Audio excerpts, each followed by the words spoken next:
Good afternoon, everyone. Good afternoon.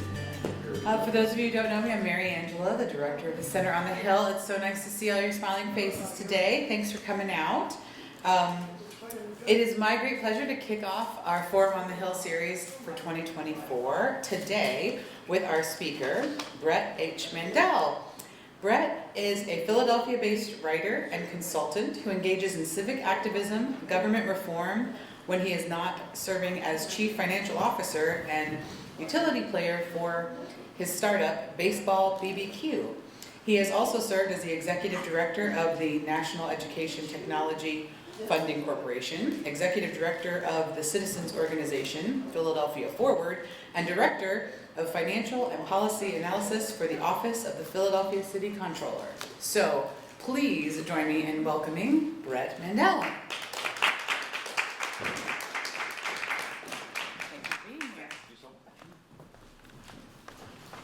Well, thank you so much for that introduction, and thank you all so much for coming out.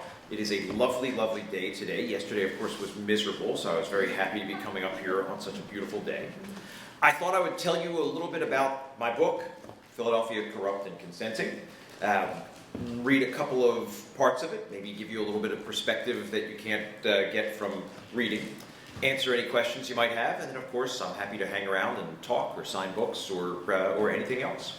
I also know just from wandering around from table to table and saying hello to folks, people are consumed, as every Philadelphian is, with the fate of our sports teams and where they're going to be. So much like corruption, I think disappointing sports teams is not going to be something that is going to end in Philadelphia. And unfortunately, I think the end of Eagles season is pretty close. And as much as I'm excited about the Phillies, I'm nervous, always nervous.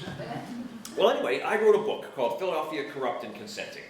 And the reason I wrote the book is, as you heard from my introduction, I've been involved in Philadelphia civic matters, in Philadelphia government, outside of Philadelphia government, trying to make Philadelphia government a better functioning government. I've run for office in Philadelphia.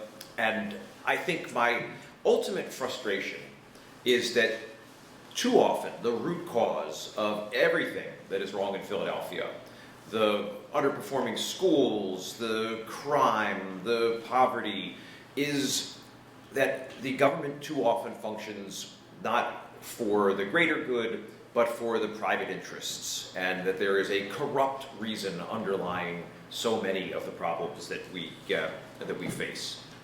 And so when I was minding my own business, just watching civic affairs, and you might remember in 2016, the FBI raided the home and offices of John Doherty, local electricians union head, and some of his colleagues.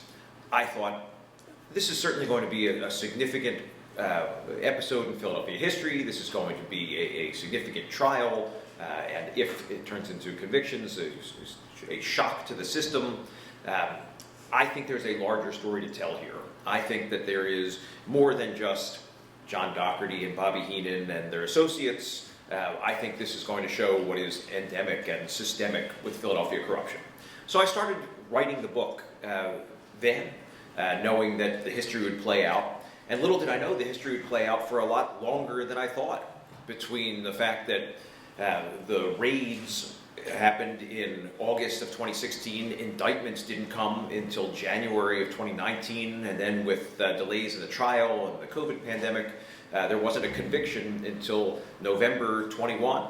So the writing of the book, even though it was 5 years of writing, I think the writing, I was all but finished writing the book in 2019, just waiting for the history to play out. And then, of course, as I'm waiting for the history to play out, more history happened and more things developed. So the book took some writing and rewriting, but in the end exists as really three separate, not necessarily narratives, but three separate sections to the book. One, there is the story of the John Doherty corruption trial, and what he was on trial for, and what he was ultimately convicted of, and what that says about Philadelphia. And then two, there's the stepping back and getting into what really is corruption. How do we define it? What difference does corruption make in the city? Why does it matter? why is Philadelphia corruption maybe different than corruption you would see in other cities in terms of scope and nature, how it has developed, what we've done to try to address it in the past, what we should do to address it in the future. And then each of my chapters ends with a history lesson, going all the way back to William Penn and Abscam and pay to play and the Dilworth-Clark Revolution, to give a little snippet and a notion that it's not just this corruption trial that has happened in Philadelphia, it's not just this corruption episode. We have gone through episode after episode after episode, and the nature of corruption in Philadelphia has changed. The people involved with corruption have changed, but of course it all contributes to a whole, which is an unsatisfying state of the city that we all think should and could be so much better. So hopefully people read the book, understand what corruption is, understand how corruption affects us, understand why we should want to do something about it, and then there are some recommendations for change that I hope people will actually take some action, so that by the time my children and grandchildren are celebrating the Eagles' 5th consecutive Super Bowl victory in 2040 something, we have also addressed corruption. The title of the book some folks might recognize as a play on the words of Lincoln Steffens, who was a muckraker from the turn of the last century, who looked at corruption in cities across the country and ultimately published a book that was known as The Shame of the Cities, that looked at corruption in Philadelphia, Pittsburgh, in New York, in Chicago. And in it, the phrase that has stuck with Philadelphia is that Philadelphia was not just corrupt, it was corrupt and contented. And so here is what Lincoln Steffens had to say in 1904. Other American cities, no matter how bad their own condition, all point with scorn to Philadelphia as worse, the worst governed city in the country. St. Louis, Minneapolis, Pittsburgh submit with some patience to the jibes of the other communities. The most friendly suggestion from Philadelphia is rejected with contempt. The Philadelphians are supine, asleep, hopelessly ring-ruled. They are complacent, politically benighted. Philadelphia is supposed to have no light to throw upon a state of things that is almost universal. So it wasn't so much that we were corrupt. Other places were corrupt. We were content with the corruption. We didn't want to fight the corruption. It was fine. We thought that the system worked for us. If the entire city couldn't be better, at least I knew a guy. Or if jobs weren't plentiful for everybody, at least I got a job. I could pay off somebody and become a teacher, and even though I'm not qualified, teach the students of the city. Well, that same condition, not the exact same elements of corruption, but the same conditions exist today. Philadelphia does not have as much opportunity as it should. Our neighborhoods are not as clean as they should be. They're not as safe as they should be. Obviously, our schools, our job networks are not where other cities are, and that's unsatisfying. And corruption underlies it all. I would say to you that corruption is consented to by us, by others, through actions and inactions in so many ways in this hyper-connected city, and that we, of course, ultimately bear the costs of that. And I think it's important to define what public corruption is, because sometimes people are looking for, oh, well, I don't see people passing envelopes of cash to other people, and isn't that what corruption is? Well, corruption certainly is bribery, but I would define it as saying it is when officials are putting private gain before the public good. So sometimes that's a matter of a bribe. Okay, someone took a bribe, but other times it's someone saying, well, I'm only going to serve my campaign contributors. Or sometimes it is saying, I'm going to only advance this policy initiative if somebody who I know is behind that policy initiative. It's also public officials abusing their authority to advance private agendas. And a great example of that is our peculiar institution in Philadelphia that we call councilmanic prerogative. So councilmanic prerogative, if you don't know, is that City of Philadelphia has 10 city council members who are elected from a district. So this is the 9th Councilmanic District, this is the district, right, that Sherelle Parker previously represented. Is that correct? I think that's correct. The rest of the city council will defer to each of the council members for matters that affect that individual district.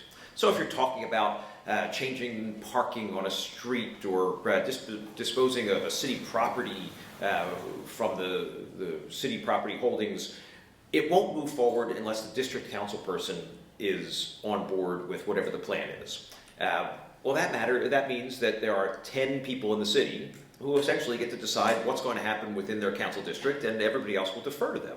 And then that power gets abused in some cases where, let's just say I would take a piece of property and develop something wonderful on it, and I'm willing to pay the city $1 million for that piece of property, but the council person says, no, you know what, I'm going to instead give this piece of property to a friend of mine at a lower cost to develop a lower quality project. Well, that is abusing your authority.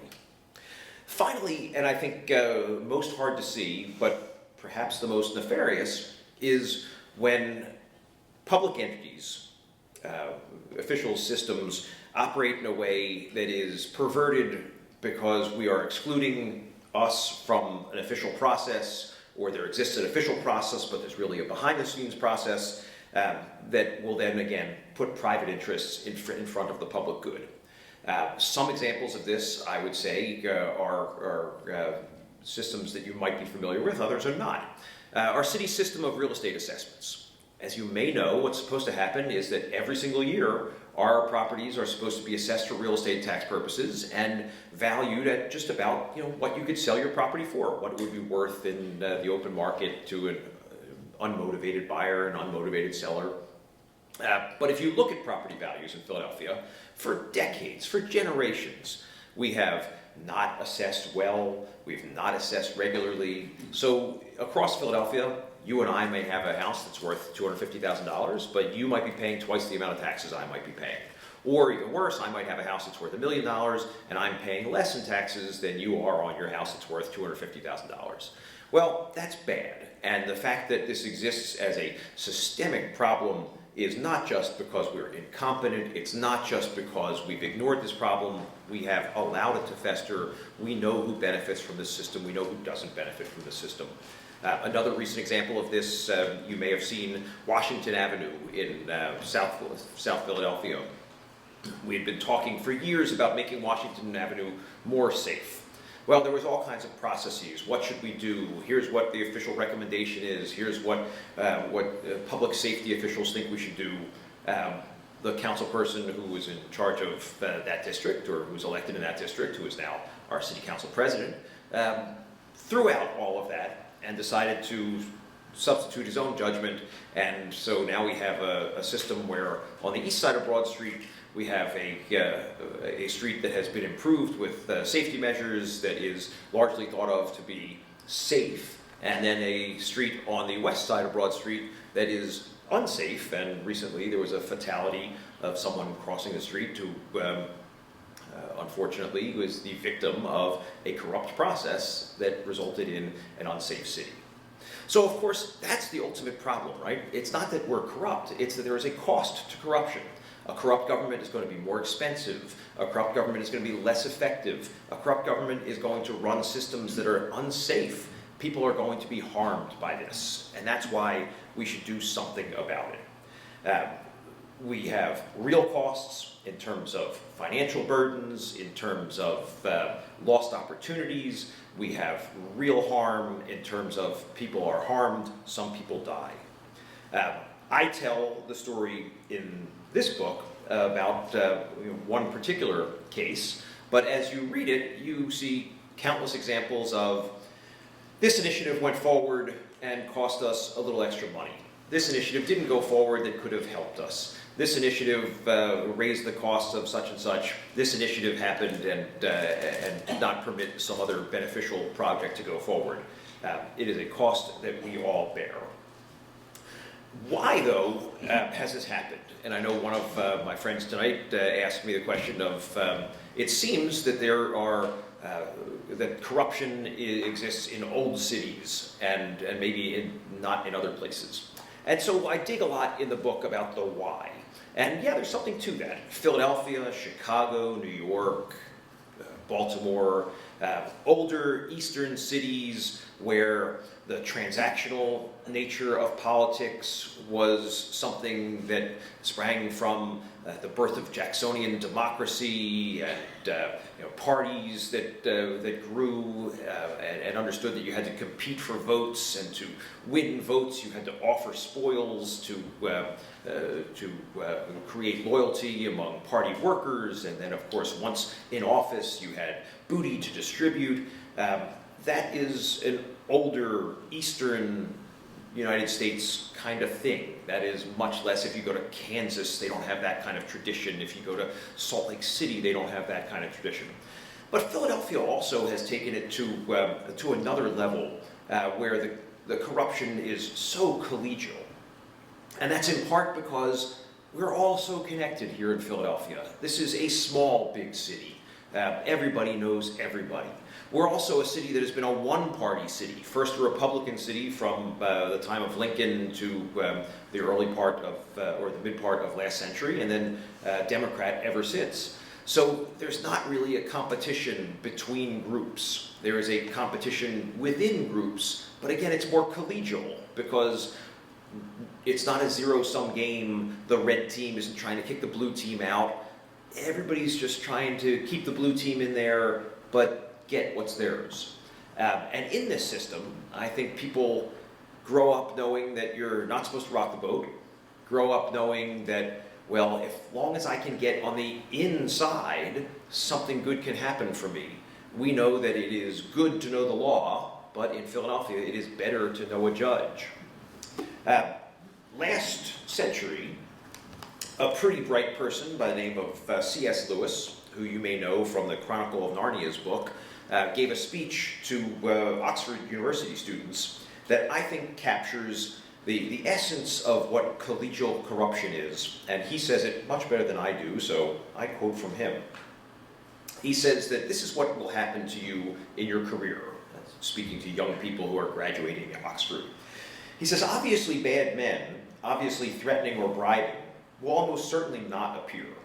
Over a drink or a cup of coffee, disguised as triviality and sandwiched between jokes from the lips of a man or woman whom you have recently been getting to know rather better, and whom you hope to know better still, just at the moment when you are most anxious not to appear crude or naive or prig, the hint will come. It will be the hint of something which the public, the ignorant romantic public, would never understand. Something which even the outsiders in your profession are apt to make a fuss about, but something, says your new friend, which we, and at the word we, you try not to blush for the mere pleasure of something that we always do. It would be terrible to see the other man's face, that genial, confidential, delightful, sophisticated face, turn suddenly cold and contemptuous, to know that you had been tried for the inner ring and rejected. And then if you're drawn in, next week it will be something a little further from the rules, and next year something further still, and in all the jolliest, friendliest spirit. It may end in a crash, a scandal, and penal servitude. It may end in millions, a peerage, and the giving of prizes at your old school. But you will be a scoundrel. And I think that's a terrific way to encapsulate what happens with Philadelphia corruption. That it's not so much that someone comes to you on the first day of being involved and says, hey, we'd like to bribe you. But you get the sense that there is a system that, you know what, this is the way it works here. This is the way things happen, and you have to get with the program. And if you want to advance your pet cause, or if you want to do any of the good that you're thinking about, you gotta look the other way over here. You gotta trust that this is happening and that doesn't concern you. And if that happens again and again and again, and as someone who has tried to be on the inside to try to make some change, I know this all too well, that there is a sense over time that, well, I might not be able to do 90% of what I want, but 90% is still better than nothing. Okay, maybe I'll only be able to get half of the things that I want done. Maybe we'll only be able to make half a street safer. Maybe we'll only be able to make half of the assessments better. Maybe we'll only be able to make this system efficient. The rest we're going to have to ignore.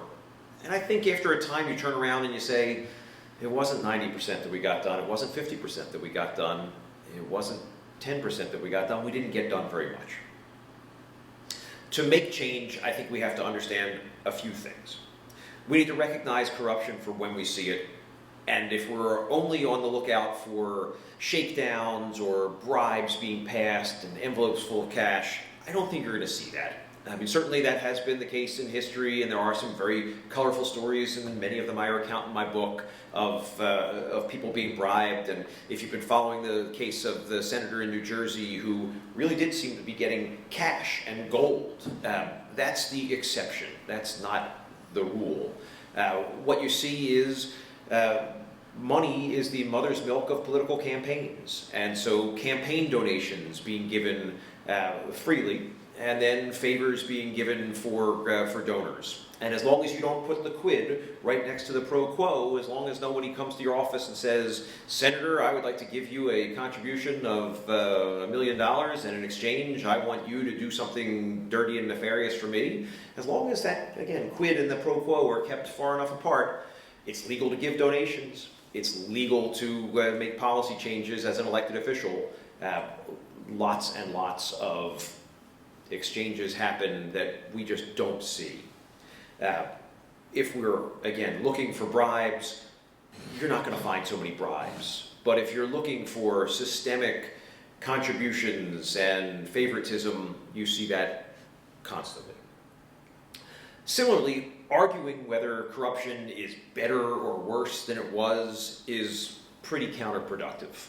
As the sports fans among us know, nobody cares if the Phillies' offense is a little bit better this year than it was last year, and nobody cares if Nola has a better year this year than he did last year. We care if they win the championship. We want Philadelphia to be uncorrupt, not just less corrupt.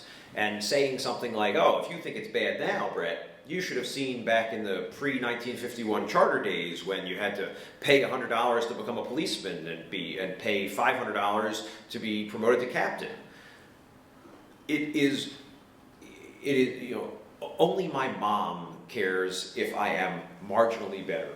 And Aaron Nola's mom probably cares if he's marginally better. We care about things changing. So saying Philadelphia is less corrupt, differently corrupt, that doesn't matter.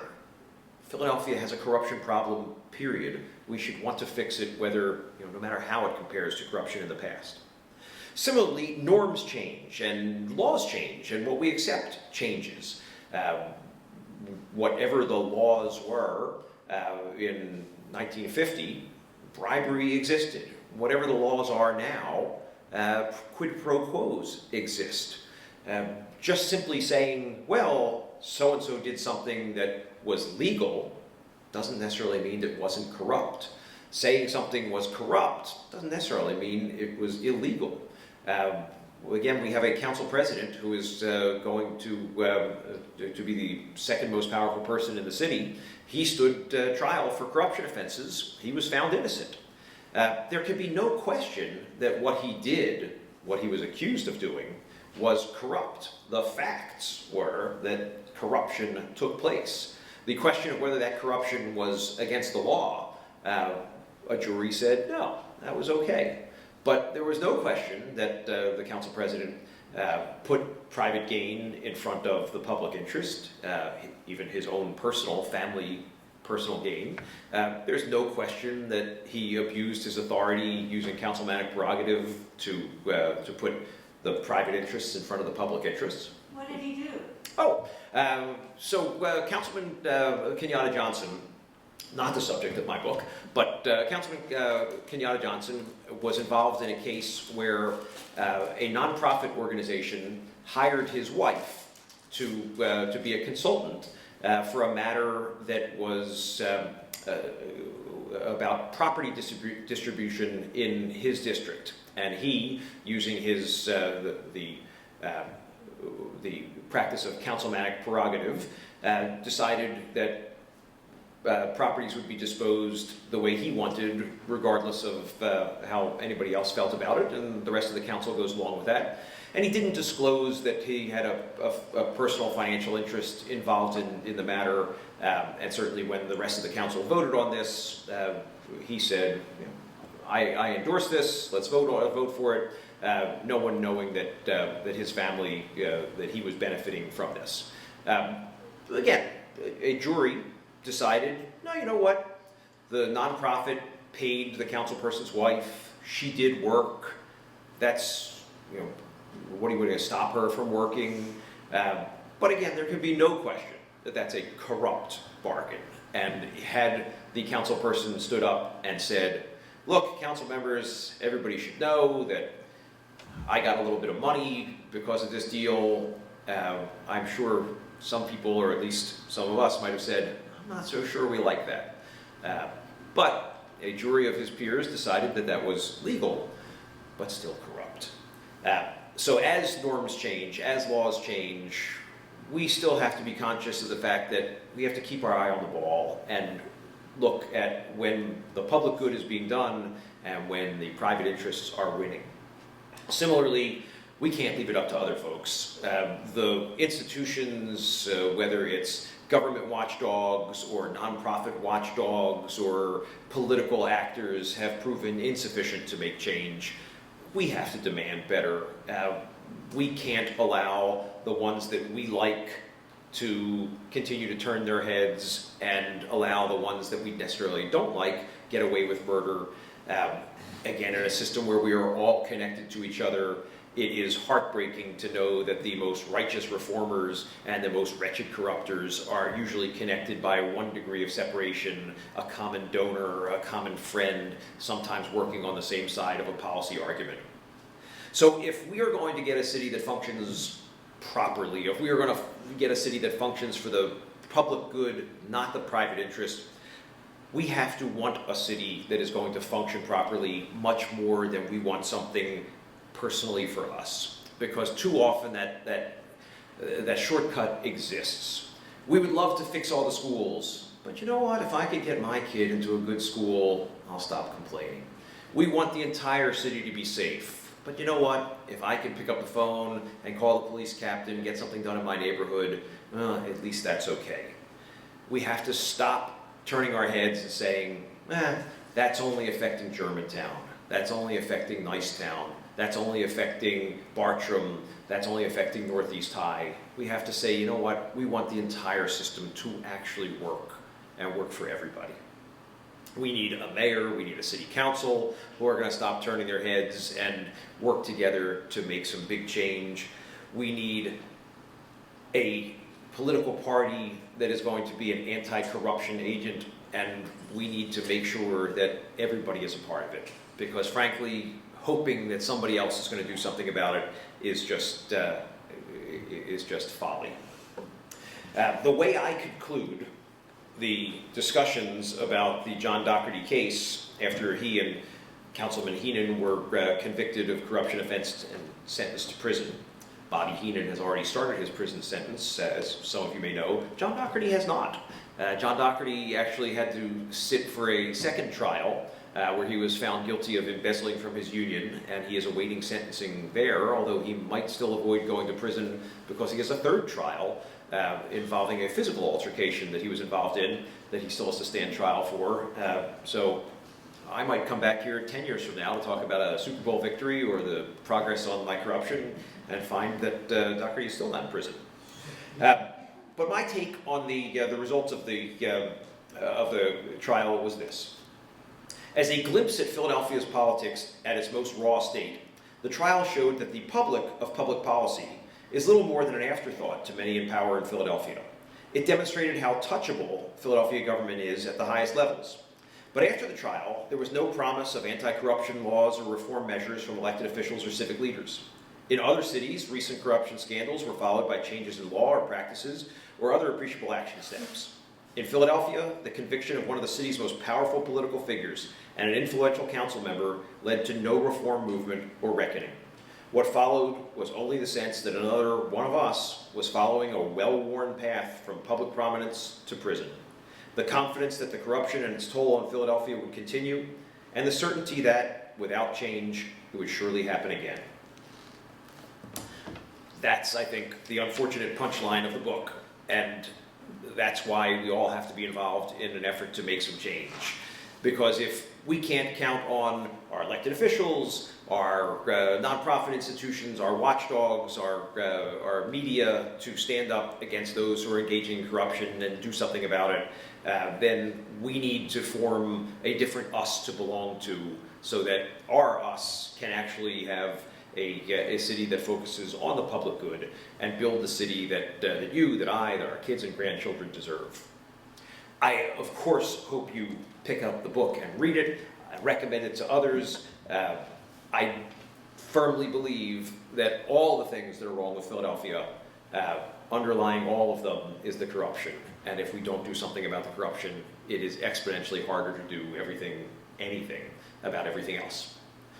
So I'm thrilled to answer questions and hang out and talk and read books or whatever. What do you propose? I mean, what specific things individuals can we do? I mean, we've just had elections. I voted for somebody who didn't win. I mean, So of course in the book there are pages and pages of recommendations, but I think I would boil them down to these. There are certainly some things that we can change. There are laws and changes in campaign finance practice and changes in the laws of who can do what in power. But ultimately, again, I think the responsibility is we collectively have to demand better. So, for example, I mentioned the example of Kenyatta Johnson. Kenyatta Johnson went from being the second councilmanic representative, the person who represents the second council district, to now being the council president. He was elected by the rest of the council members. Well, that includes a lot of people that I supported and liked. But now I have to tell each of them that, look, you were elected to do something and make some change. Your very first official action was to elect somebody who was engaged in corruption as the council president. I can't support you after that. That's the kind of attitudes that we have to change. We have to make it so that when people take action to further the corruption, when people take action to ignore the corruption, when people do not act to change the take action about corruption, that they lose something, that they lose support, that they lose contacts, friends. There has to be some shame, some consequence to allowing this to continue. And if that happens, I think we can make some change. Yes, there are laws to change. Yes, there are practices to change. I recommend some of them in here. Some of them are technical. Some of them are really specific. But unless and until folks realize that either you're going to be on the corruption team or on the anti-corruption team, we don't get change. Yes, I've been a citizen of Philadelphia all my life, and I've witnessed some of the corruption. One of the things that I discovered was some of it is in the neighborhood wards corruption. And so when a very progressive group tried to insert themselves into politics, there was a lot of pushback and closing doors. I was a little bit of part of that. On the good side or the bad side? Good side. But anyway, that was one thing that I observed.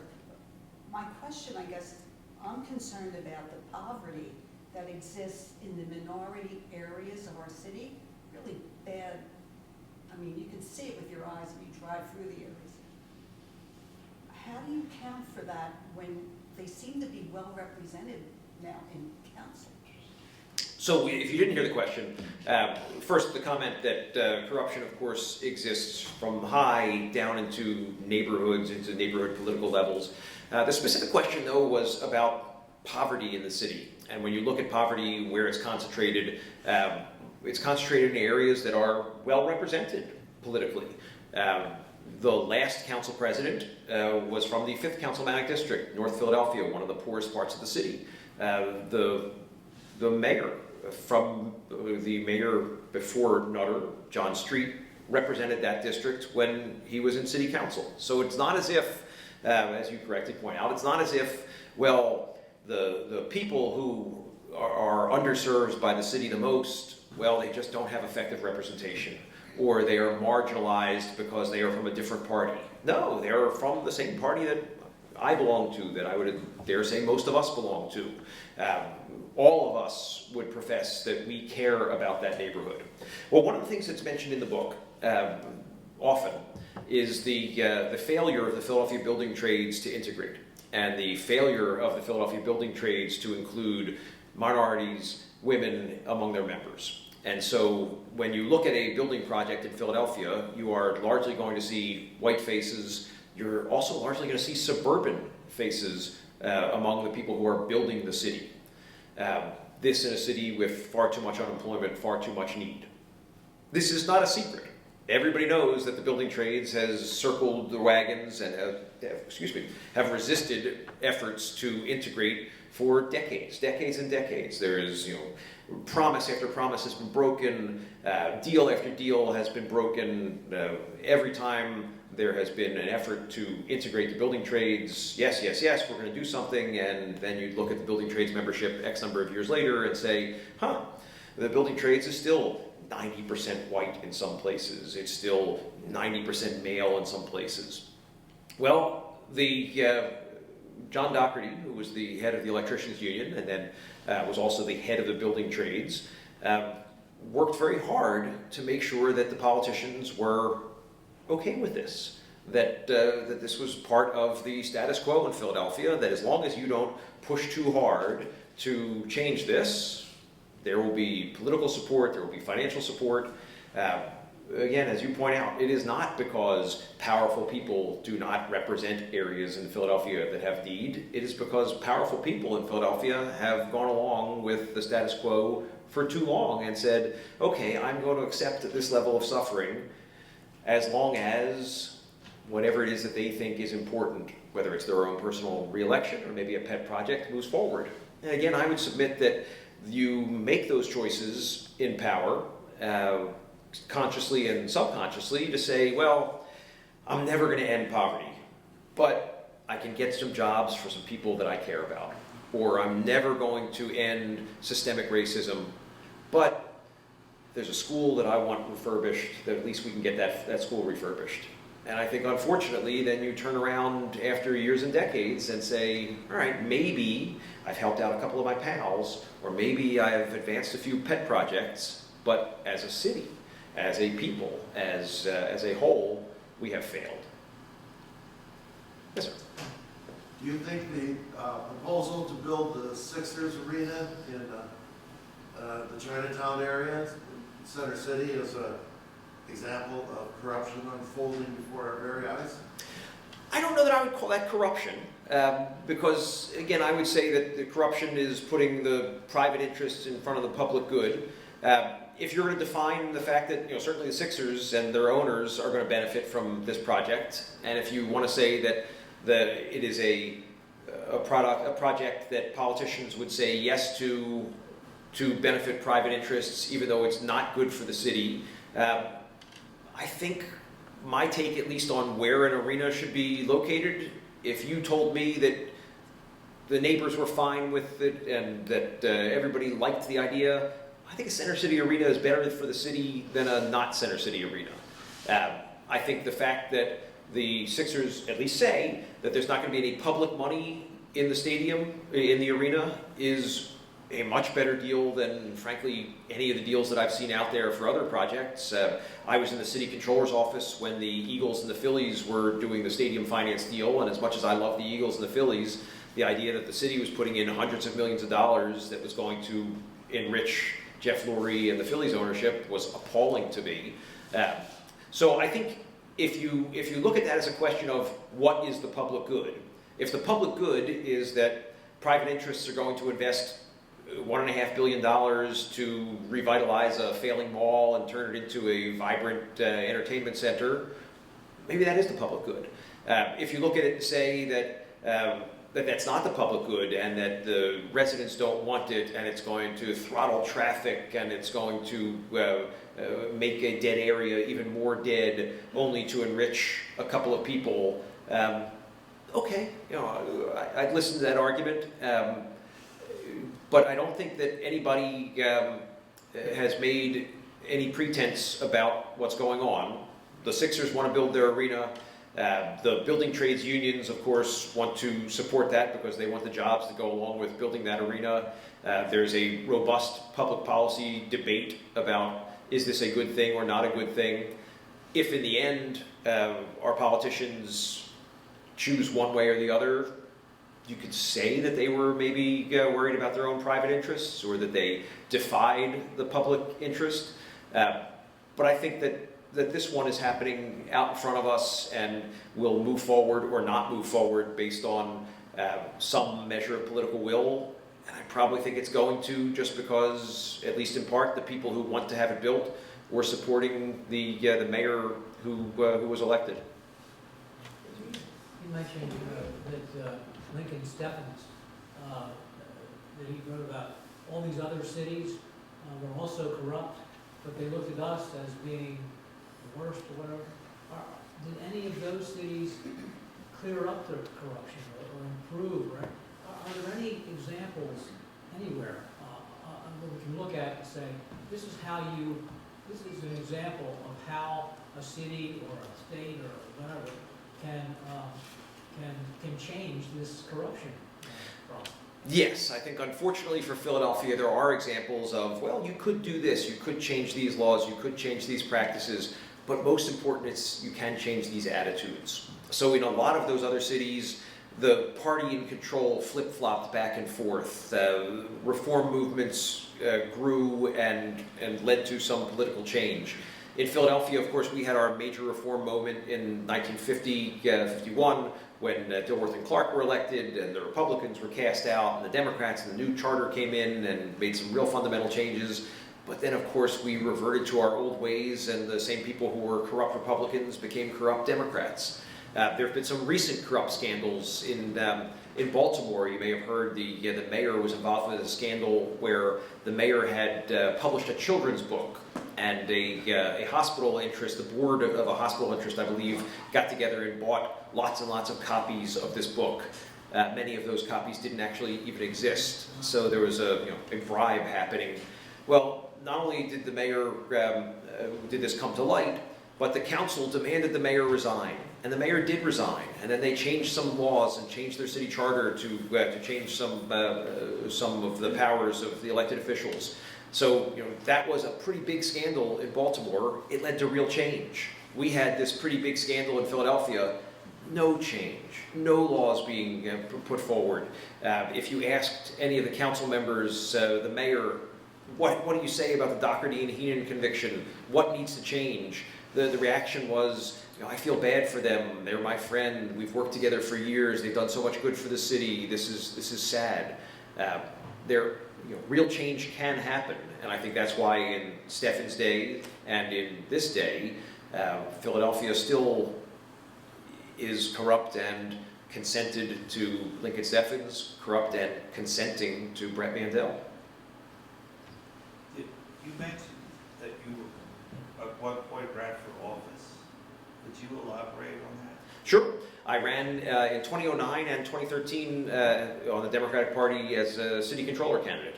I did not win. What can be done about the schools? I don't understand why. I mean, I think it's just so sad to have so many schools, and now they're saying they could never do anything because the schools are so old and they all have asbestos and too expensive and all this business. But I think schools are more important than a new downtown stadium. So I think the schools depress me. And I am a product of 4 generations of Philadelphia public schools in Philadelphia. My mother was a Germantown Bear. Her parents were South Philly Rams, I believe. My dad was a Northeast Viking. His dad was an Olney Trojan. My kids are all Central. The problem to me with schools, and of course there's little problems and big problems, and I'll talk about how the corruption intersects in a second. But the problem to me with schools is there is no model out there for a city, a large school district, a large urban school district that's succeeding as a whole. There are plenty of schools that do well, there are plenty of classrooms that do well. My kids, I think, got a terrific education at Central. I thought a great education at Northeast. But there isn't a district out there that you would say, wow, if you look at New Orleans, if you look at Nashville, if you look at Miami, that's a district where they've solved all their problems. Instead, though, back to the corruption problem, I think we've decided, if we can't fix this problem, well, how about if we just make it so that I can get my kid into a good school? Or let's just make it so that people who I like are going to renovate the school, or the people who I like are going to be employed by the school district. During the the election that ultimately elected Jim Kenney, there was a lot of question about taking back control of the schools, so that Philadelphia, which previously had been under, schools had been under the governance of a reform commission that was made up of state and city appointees. Now we are going to have full local control. And we got full local control. I don't think so much has changed.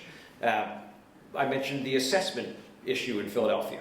Well, the school district is funded mostly locally by the property tax. And the property tax, of course, depends on fair and accurate assessments. And the fact that we don't reassess the city and we don't get those assessments right chokes the school district of money. Those issues are related. Again, I think if you ask me, why can't we be like some other city that has great public schools?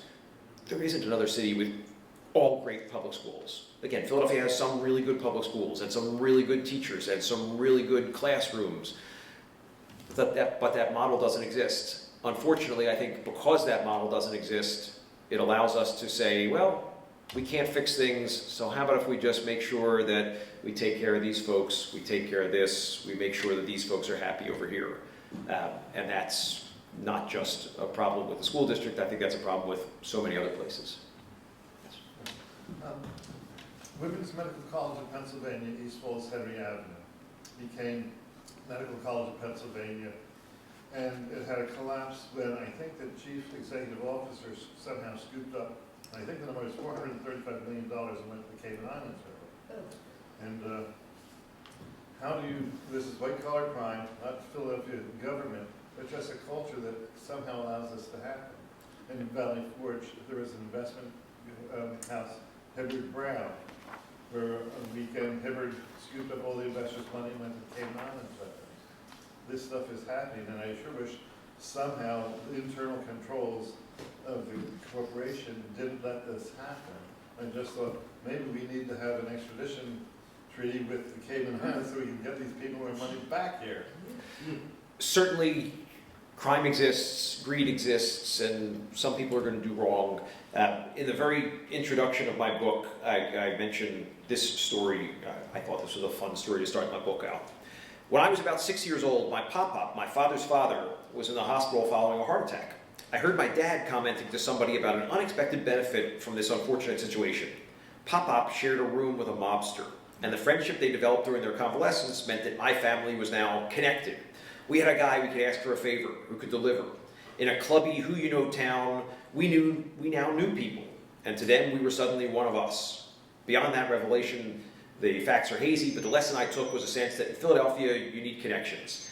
I think, unfortunately, the lesson is in Philadelphia, everybody's trying to get over on somebody, everybody's trying to get something, and because we understand that and we tolerate that, it happens again and again and again. The fact that you have white-collar crime like this, and too often there's not jail, scandal, it's swept under the rug, someone's allowed to retire, maybe walk out the door and no one's going to say anything. There was a big scandal involving the city's tourism entities years back where someone was stealing, and instead of pressing charges, they paid back some of what was taken, and everybody said that's okay. I think it is a problem of Philadelphia, it is a problem of our larger society, but I think it's worse here. Yes? The city controller's office, can you talk about that and how that serves as a antidote or tries to? It could. And of course, when I ran for city controller, I was very passionate about saying how the city controller could be more of a force for good. So the city controller in Philadelphia is the elected auditor. We have an official who is elected to audit the books of the city. And every single year, the city controller is supposed to audit every single entity that gets city money and be able to tell us where the money's going, what, if anything, is wrong, make recommendations for change. The city controller's office has an important power that I would argue has been ignored by most of our city controllers. And that power is the power of pre-audit. So not only is the controller's office and the controller allowed to audit every single agency and say, well, let's look at how the police department spent their money, or let's look at how the sheriff's office spent their money. You are able to pre-audit that money. You okay the money before it's spent. Most city controllers have taken the position that if there's a bill in front of them that says, well, we're supposed to take some money in police salary and pay a police salary, controller just has to say, check, great, it went from the right place to the right place.